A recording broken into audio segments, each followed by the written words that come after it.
ডিসেম্বরের প্রথমার্ধে ত্রয়োদশ জাতীয় নির্বাচনের তফসিল ঘোষণা করা হবে। নির্বাচন কমিশনে 2 দফা বৈঠকে এই সিদ্ধান্ত হয়। বৈঠকে রাজনৈতিক দল ও প্রার্থীদের আচরণ বিধিমালা চূড়ান্ত করা হয়েছে। 31 অক্টোবর পর্যন্ত নতুন ভোটার করা হবে।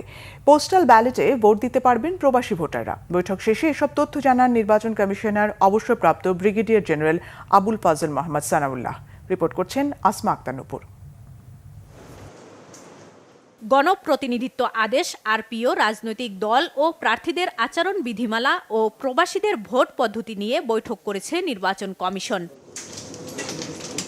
বৃহস্পতিবার সকাল 11টা থেকে সন্ধ্যা 7টা পর্যন্ত প্রধান নির্বাচন কমিশনার এএমএম নাসির উদ্দিনের সভাপতিত্বে নির্বাচন ভবনে তার সভাকক্ষে হয় নবম কমিশন সভার এ বৈঠক।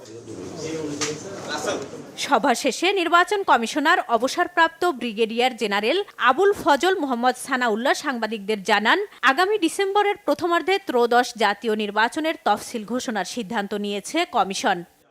মাননীয় প্রধান নির্বাচন কমিশনার আপনাদেরকে যেটা বলেছেন, আমাদের পক্ষ থেকে ঘোষণাটা আসবে 2 মাস আগে, আনুমানিক যেদিন আমরা শিডিউল ঘোষণা করব। তো আপনারা ধরেই নিতে পারেন এই শিডিউল ঘোষণার কাজটা আমাদের ডিসেম্বর মাসের প্রথমার্ধেই আপনারা পাবেন।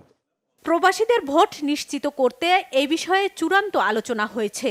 সেপ্টেম্বর থেকেই শুরু হবে প্রবাসীদের ভোটার এডুকেশনের কাজ। পোস্টাল ব্যালটে প্রবাসীদের জন্য খরচ হবে প্রতি লাখ ভোটারের জন্য 6 থেকে 7 কোটি টাকা। প্রবাসীদের কাছে শুধুমাত্র সিম্বল ব্যালট যাবে, সেটাই হবে তাদের পোস্টাল ব্যালট, এবং সেই সিম্বল ব্যালটে যতগুলো সিম্বল থাকা দরকার সেই সিম্বলগুলো থাকবে, যাতে করে আমরা এই ট্রাভেল টাইমটা কমাতে পারি।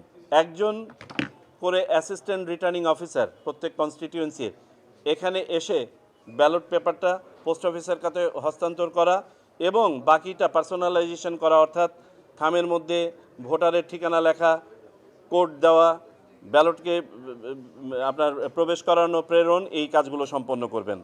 ভোটার তালিকা আইন অনুযায়ী 31 অক্টোবর পর্যন্ত যাদের বয়স 18 হবে ভোটার তালিকার অন্তর্ভুক্ত হতে পারবে তারা। এখন আমরা বছরের মাঝখান থেকেও আপনার ভোটারদেরকে নিতে পারবো। সো নবীন ভোটারদের জন্য এটা একটা সুখবর।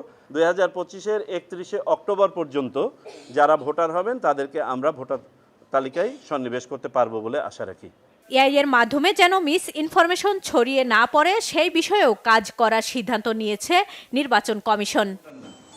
আসমা আক্তার নূপুর, বাংলাভিশন, ঢাকা।